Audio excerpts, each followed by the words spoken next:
ይህ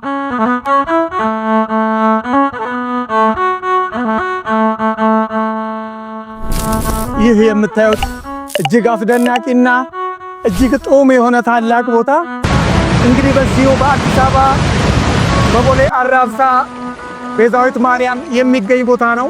ከ60 በላይ መውለድ አትችሉም የተባሉ እናቶች ሁሉም በልጅ የተባረኩበት ተአምረኛ ገዳም። ይህ ቦታ ጨሪ ዋሻ ቤዛ አማኑኤልና ቤዛዊት ማርያም ገዳም ይባላል። ይህ ቦታ የተገኘው በጅብ አመልካችነት ሲሆን አባቶቻችን እንደነገሩን አንድ ግለሰብ በዚህ አካባቢ ጋዜጣ በማንበብ ላይ እንዳለ በጅብ አመልካችነት ይህን ድንቅ ስፍራ ሊያገኝ ችሏል። በዚህ ገዳም የሙሴ ጸበልን ጨምሮ 42 ጸበላት ይገኛሉ። በዚህ ስፍራ ተንሳፋፊ ድንጋዮች መድረሻው የማይታወቅ አምሳለ ሲኦልን ጨምሮ ብዙ ፈውስ እየሰጠ የሚገኝ የዮርዳኖስ ጸበል ይገኛል። ይህ ፈዋሽ የዮርዳኖስ ጸበል በጌታችንና መድኃኒታችን ኢየሱስ ክርስቶስ የተጠመቀበትን ስፍራ የዮርዳኖስን ወንዝ ምሳሌነት ያለው ሲሆን ጸበሉን ለመጸበል በደረጃ ቁልቁል ወርዳችሁ ገንዳ ውስጥ እየጠለቃችሁ የምትጠመቁበት ታምራዊ ቦታ ነው። ይህ ዋሻ ጥንታዊና ብዙ ቅርሶችን በውስጡ ይዟል። ጥንታዊ መጻሕፍትን የያዙ ጉድጓዶችን እንዲሁም የአባቶች ክሪትና የድንጋይ ወፍጮን ጨምሮ ብዙ ቅርሶች ተገኝተውበታል። በተጨማሪም በቀደሙ አባቶችና እናቶች ሲገለገሉበት የነበረ ባለ ሁለት ፎቅ ዋሻ፣ ከ33 በላይ የበዓት ዋሻ፣ ከ27 በላይ የድንጋይ ጎተራዎች፣ የቅዱሳን መካነ መቃብራት ያልተደረሰባቸው የውስጥ ለውስጥ ዋሻ መንገዶች እና የተለያዩ የዱር እንስሳት የሚገኝበት ቦታ ነው። ኦርቶዶክስ የሆናችሁ ይህን ቪዲዮ ለሁሉም እንዲደርስ ላይክ፣ ሼር፣ ኮፒ ሊንክ አድርጋችሁ ኮሜንት ላይ ለደጅ ሻብቲን ብላችሁ ጻፉ። ዮርዳኖስ የሚባለው ታላቁ የሐይቅ ጸበሉ ይሄ በጣም አስደናቂ ነው። በዚህ በቦሌ አራብሳ ቤዛ አማኑኤል ቤዛዊት ማርያም ቅድስት ድንግል ማርያም ገዳም ውስጥ የሚገኝ ይህ ድንቅ የሆነ እጅግ አያል የሆነ በአባቶች ተሰርቶ እድሜ ልክ ሲያገለግሉበት ሲገለገሉበት የነበረ ታላቅ የእግዚአብሔር መመስገኛ የነበረ ቤተ መቅደስ እንደሆነ እንግዲህ እንዳጠቃላይ ይህንን ታዩታላችሁ።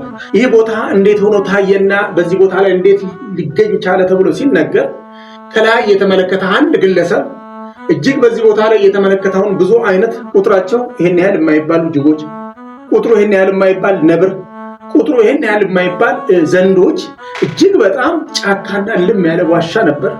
በዚህ ቦታ ላይ የሚገባና ይወጣ አራዊቶች ነበሩ። እግዚአብሔር አምላክ በአራዊቶች ይህ ቦታ ሲጠበቅ ነበር።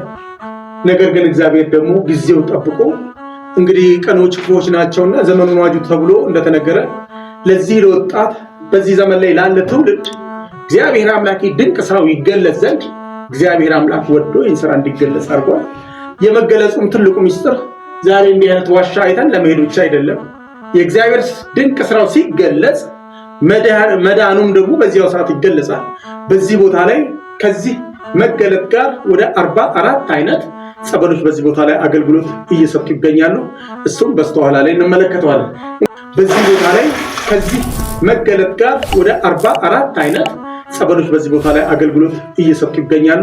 እንግዲህ እንዳጠቃላይ በዚህ ቦታ ላይ ስንገኝ ቅዱሳን አባቶቻችን ሲገለግሉባቸው የነበሩ ንዋየ ቅድሳቶች የተለያዩ አይነት እንትኖችን እንመለከታለን። ቁጥራቸው ከ300 የሚበልጡ 300 የሚሆኑ ወፍጮ ሲፈጩባቸው የነበሩት እነዚህ ወፍጮቸው ነበር። በዚህ ቦታ ላይ ተደብቀው እንትን ብለው እህልን እየፈጩ ሲያስቀምጡባቸው የነበሩ እነዚህ እንደ ናሙና እዚህ ቦታ ላይ ያስቀምጠናቸዋል። ሌላው ደግሞ በዚህ ቦታ ላይ ጎተራ አላቸው። 5 ጎተራ ናቸው። እነዚህ ጎተራዎች ብቻቸው እጅግ የሚደንቁ ናቸው። 1 2 3 4 እነዚህ 5ቱ የእህል ንዋየ ቅድሳን የሚይዙባቸው ጎተራዎች ናቸው። እንደምታዩቸው እነዚህ 5 ናቸው። እስከዛ ድረስ እነዚህ ጎተራዎች ማንኛውም እህልንም የተለያየ ንዋየ ቅድሳትን ከላይ ፉክ አድርገው ሸፍነው የሚያስቀምጡባቸው እንደነበሩ ነው። ሌላው ደግሞ በዚህ ቦታ ላይ 1680 ዓመት ተቀምጧል ስንል ዝም ብለን በትንቢት አይደለም ወይንም በግምትም አይደለም። በትክክል አጠቃላይ ቅርሶች እንደ አዲስ አበባ እንደ ኦርቶዶክስ ተዋሕዶ ቤተክርስቲያን በቅርስ ጥናትና ምርምር ተደርጎ አጠቃላይ ጀርመኖችና እንግሊዞች መጥተው በዚህ ቦታ ላይ የዚህ ጥናት ተደርጎ ምን ያህል ጊዜ ቆይቷል፣ ምን ያህል ዓመት ሆነው የሚለው ጥናት ተደርጎ እንግዲህ በዛ ላይ የ108 አባቶች አጽም በዚህ ቦታ ላይ እንደተገኘ ያለውን ነገር በእያንዳንዱ እናየዋለን። ከ1800 ዓመት በላይ ሆኖ በዚህ ላይ አርኪኦሎጂስቶች ከዚህ ላይ ቅርፊቱን በመውሰድ ይህ የበር ሳንቃ በዛ በዘመኑ በሚኖሩበት ሰዓት ላይ የበር ሳንቃቸው የነበረ ነው። እነዚህ የጸሎት መድብል ናቸው። ይሄ አንገት ላይ ይደረግና እንደምታዩት አንገት ላይ ተደርጎ ይህ በጸሎት ሰዓት ላይ እጅግ በጣም የማንቃት በተለያዩ ገዳሞች ላይ ያለ ነው። ሰውነትን እጅግ በጣም ምክንያቱም ወጥሮ ይዞ በጸሎት ሰው እንዲተጋ ሌሊቱን ሙሉ ወደ እግዚአብሔር እንዲንበረከክ ሰውነት ሁሉ እንዲነቃቃ የሚጠቀሙበት ለጸሎት የሚጠቀሙበት የጸሎት መሳሪያቸው ነው። ቅዱሳን አባቶች አጽማቸው ነው። በረከታቸው ከሁላችን ጋር ነው።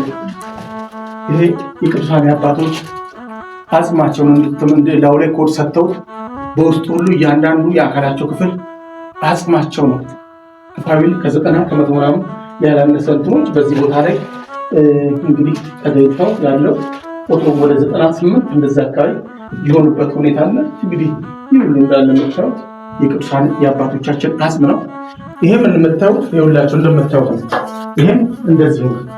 እነዚህ የቅዱሳን የአባቶች መነኮሳት ናቸው እንዳለ እነዚህ ብዛታቸው አንድ ላይ አድርገው እንደዚህ ቀብረዋቸው፣ በዚህ ደግሞ 2 ህፃናትም እዚህ ጋር የተገኙበት ሁኔታ አለ። ይሄ ደግሞ አሁን አይከፈትም። ይሄ ምክንያቱም ብዙ ሚስጥር አለ ወደ ውስጥ። ቁጥራቸው እጅግ በጣም ከ40 ምናምን የሚሆኑ ጸበላት ያሉበት ብዙዎች ድህነት የሚያገኙበት ታላቁ ቦታ ወደዛ ነው የምንሄደው ነው ወደዛ።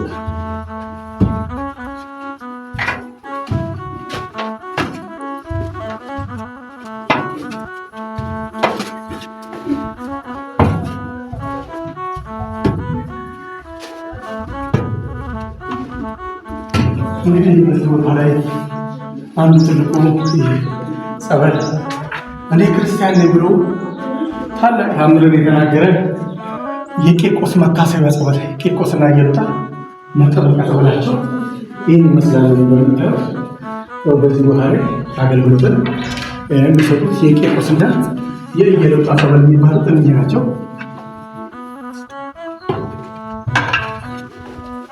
ይሄ ደግሞ እንደምታዩ ከአበው ቀደምት አባቶች አብርሃም፣ ይስሐቅ፣ ያዕቆብ በዚህ ቦታ ላይ ታገኛላችሁ። እጅግ በጣም ይበልጥ ሚካኤል፣ ገብርኤል፣ 7ቱ ሊቃነ መላእክት ጭምር በዚህ ቦታ ላይ አገልግሎት እየሰጠ ያለበት ታላቅ ጸበል ቦታ ነው።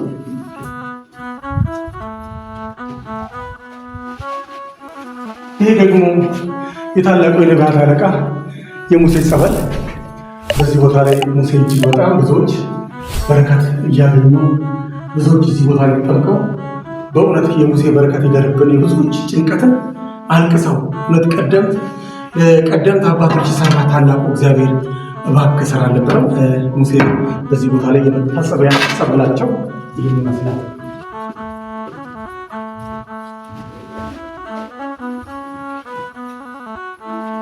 ይህ ደግሞ የእናታችን የቅድስት አርሴማ የሰማዕቱ የቅዱስ ጊዮርጊስ የሰማዕቱ እስጢፋኖስ በተለይ በሰማዕትነት ያረፉ የእነሱ የቅዱሳን አባቶች የጸበላቸው የመታሰቢያ ቦታቸው ነውና አጠቃላይ በዚህ ቦታ ላይ መታሰቢያ ሆኖ ብዙዎች የሚፈልግ እነሱ ወደ እነሱ ገብቶ ጥምቀትን ይወስዳል ማለት ነው።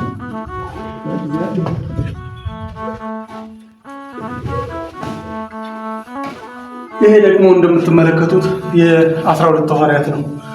ያው የሐዋርያት አለቃ ቅዱስ ጴጥሮስ እና የብርሃን ቅዱስ ጳውሎስ አለ። እንዲሁም ደግሞ የ12 ሐዋርያት ጸበላቸው በዚህ ቦታ ላይ አገልግሎት እየሰጠ ብዙዎች ከስራታቸው እየተፈቱበት ያለበት ታላቅ የጥምቀት መታሰቢያ ቦታቸው ነው። ይህ ደግሞ የአራቱ ወንጌላውያን ማርቆስ፣ ሉቃስ፣ ዮሐንስ እነዚህ አራቱ ወንጌላውያን እነሱ የመታሰቢያ የጸበል ቦታቸው ነው። አገልግሎት እየሰጠ ብዙዎች በሚፈልጉበት እንትን እያሉ ያው ብዙዎች ህዝቡ ይታደግ ዘንድ እግዚአብሔር እነሱን እነዚህ ቅዱሳን ሐዋርያትን ጻድቃን ሰማዕታትን የሰጠን አምላክ ስሙ እስከ ዘላለም ድረስ የተባረከ ይሁን። አሁንም የእነሱ በረከት በእነሱ ስማቸው ሁሉ ሰዎች አገልግሎት እየሰጠ ህዝቡ ከታሰረበት እስራት እየተፈታ ያለበት ታላቅ ሁኔታ ላይ የማይግሬን ኬዝ፣ የዲስክ ኬዝ እንዲሁም ደግሞ የተለያየ አይነት የወገብ ችግር፣ የአእምሮ ችግር ያለባቸው ሁሉ ነፃ የሚወጡበት በዚህ ዮርዳኖስ የሚባለው ሐይቁ ግፋይል እስከ አንገት ድረስ ተገብቶ የሚጠመቅበት ታላቅ ቦታ ነው።